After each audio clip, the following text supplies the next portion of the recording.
mean, do you actually believe in your Muslim faith? Do you believe that Muhammad split the moon in two? इक़्तरबत अस्साअतु वंशक़्क़ल क़मर, और चांद फट गया, शक हो गया, दो टुकड़ों में मुनक़सिम हो गया।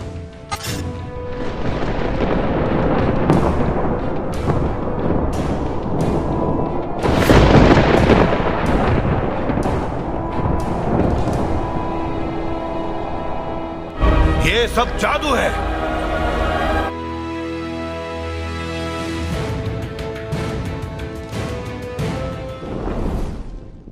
इंसान के वजूद में आने से पहले करोड़ों साल कबल एक अजीम सितारा ज़मीन से टकराया था, जिसकी वजह से ज़मीन के कुछ टुकड़े बिखर कर खिला में चले गए।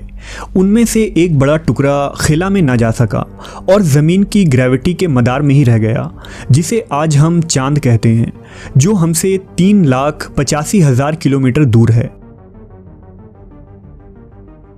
इस्लामी तालीमात के मुताबिक आज से 1400 साल पहले अल्लाह के आखिरी नबी हज़रत मोहम्मद सल्लल्लाहु अलैहि वसल्लम ने उस चाँद के 2 टुकड़े किए। मगर सवाल ये है कि क्या आज की साइंस, जिसकी रसाई चाँद तक हो चुकी है और बहुत सारे एस्ट्रोनॉट चाँद पर कदम भी रख चुके हैं, क्या उन्हें चाँद के टुकड़े होने के कोई सबूत मिले या नहीं?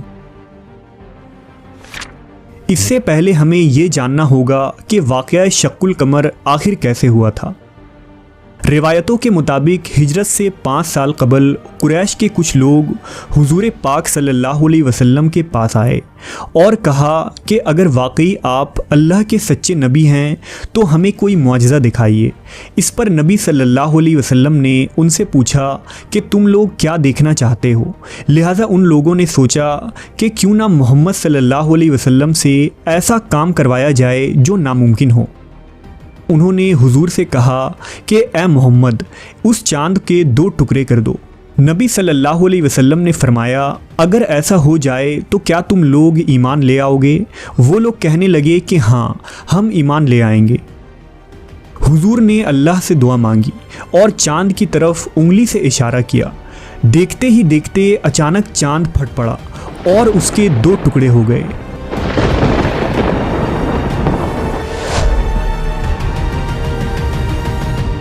यहाँ तक कि लोगों ने जबल हर्रा को उसके दरमियान देखा, यानी चांद का एक टुकड़ा पहाड़ के उस तरफ और दूसरा टुकड़ा पहाड़ के इस जानिब था। सब लोगों ने ये मंजर साफ तौर पर अपनी आंखों से देखा। फिर मोहम्मद सल्लल्लाहु अलैहि वसल्लम ने फरमाया, लोगों देख लो, याद रखना और गवाह रहना। इसके बाद आपने अपनी उंगली से चांद की तरफ इशारा किया और वो देखते ही देखते पहले की तरह जुड़ गया। मगर कुफ़ार मक्का ने इतना बड़ा मुआजिज़ा देखने के बाद भी कहा कि ये तो सिर्फ मोहम्मद का एक जादू है, इनमें अबू जहल भी शामिल था। मगर कुरैश के कुछ अक्लमंद लोगों का ख्याल था कि जादू का असर सिर्फ हाजिर लोगों पर ही रहता है, इसका असर सारी दुनिया पर नहीं हो सकता। लिहाजा उन्होंने तय किया कि जो लोग दूसरे इलाकों और मुल्कों में गए हुए हैं, जब वो सफ़र से मक्का वापस आएंगे तो उनसे पूछेंगे कि क्या उन्होंने दूसरे इलाकों में भी चाँद को 2 टुकड़े होते देखा था। अगर उन्होंने गवाही दी तो मोहम्मद यकीनन सच्चे नबी हैं।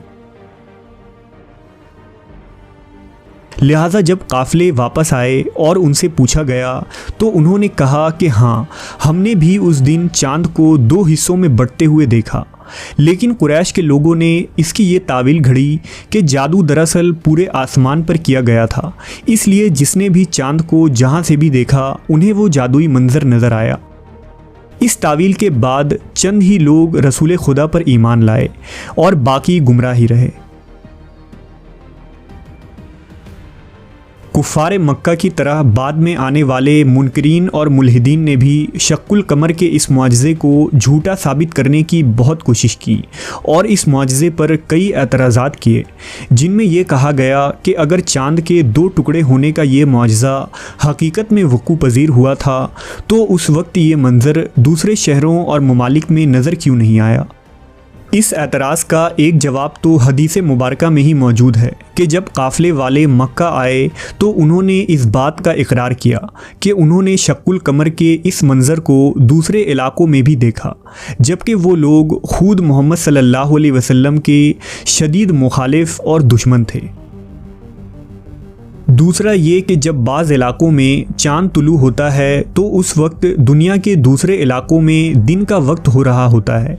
इसी तरह आसमान में रोज़ाना किस्म किस्म के आसार नमूदार होते रहते हैं, मसलन रंग बिरंग के बादल, कौसे कज़ह, सितारों का टूटना और घटाओं का छा जाना।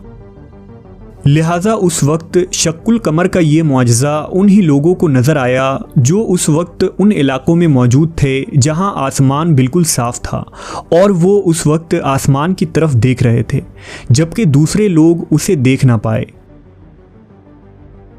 इसके बावजूद शक्कुल कमर के इस मुआजिज़े को उस वक्त दुनिया के कई मुल्कों में देखा गया था और इन्हें दस्तावेज़ों में महफूज भी किया गया, जिनमें हिंदुस्तान सरे फहरिस्त है। मसलन इंडोनेशिया के एक इलाके मालाबार के बादशाह ने चांद को 2 टुकड़े होते देखा था, जिसका नाम चक्रवती फार्मस था। उसने इस वाक़े को एक दस्तावेज़ की शक्ल में लिखवा दिया था, जिसके रिकॉर्ड आज भी मौजूद हैं। इसी तरह जनूबी हिंद के एक राजा चिरामन पेरुमल ने उस रात अपने महल से चांद को 2 हिस्सों में बंटते देखा था और बाद में उन दोनों बादशाहों ने इस्लाम कबूल किया था। इसके अलावा हिंदुस्तान के अलवर के मुजस्समों में एक ऐसा मुजस्समा आज भी मौजूद है जिसमें एक तहरीर लिखा है कि इस मुजस्समे को उस वक्त बनाया गया जिस वक्त चांद 2 हिस्सों में तकसीम हुआ था।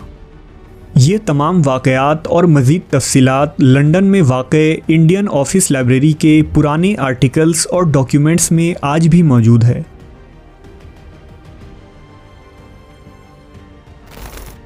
दूसरी तरफ जदीद साइंस की तहकीकात जहां नित नए नज़रियात और फैक्ट्स को पेश करके इस्लाम की हक़ानियत को आज साबित कर रही है, वहीं शक्कुल कमर का ये मुआजिज़ा भी 1400 साल बाद आज साइंटिफिक रिसर्च के ज़रिया साफ़ हो चुका है। दरअसल साल 1680 में एक रियाज़ीदां और माहिर फ़ल्कियात डोमेंसियो कैसिनी ने चांद को बहुत डिटेल से स्टडी किया और चांद की एक तस्वीर बनाई। उसने इस तस्वीर में चांद के दरमियान एक लकीर बनाई थी, लेकिन वो खुद इस लाइन की हकीकत से अनजान था। दरअसल ये शक्कुल कमर के मुआजिज़े का वो सबूत था जो पहली बार किसी गैर मुस्लिम साइंसदान ने दुनिया के सामने पेश किया था। इसके 200 सालों बाद नासा ने चांद की तस्वीर जारी की और कैसिनी और जदीद तस्वीर का मवाजना किया गया तो दोनों में ये लकीर मुश्तरका पाई गई। चुनांचा साइंसदान मज़ीद रिसर्च में लग गए कि ये चांद पर लकीर किस चीज़ की है। जैसा कि अल्लाह रब्बुल इज़्ज़त ने फरमाया है कि तहकीक करो मेरी तख्लीक़ात में, इसमें निशानियां हैं अक़ल वालों के लिए।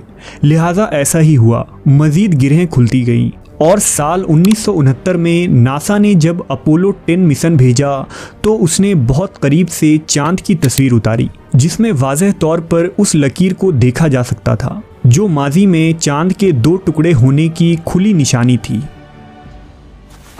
साइंसदानों को पता चला कि चांद की सतह उस लकीर की तरफ सिमट रही है और चांद मुसलसल उस लाइन के गैप को भरने में मसरूफ़ है।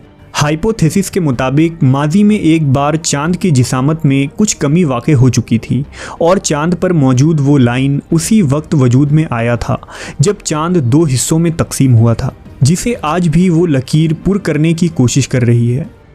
दरअसल एस्ट्रोनॉट और साइंसदान इसकी हकीकत को जानते बूझते इसे एक मफरूज़े के पीछे छुपाना चाहते थे, क्योंकि अगर साइंसदानों ने चांद के टूटने के एविडेंस दुनिया के सामने डिस्क्लोज़ कर दिए तो इस्लाम की हक़ानियत साबित हो जाएगी और लोग तेज़ी से इस्लाम कबूल करने लगेंगे।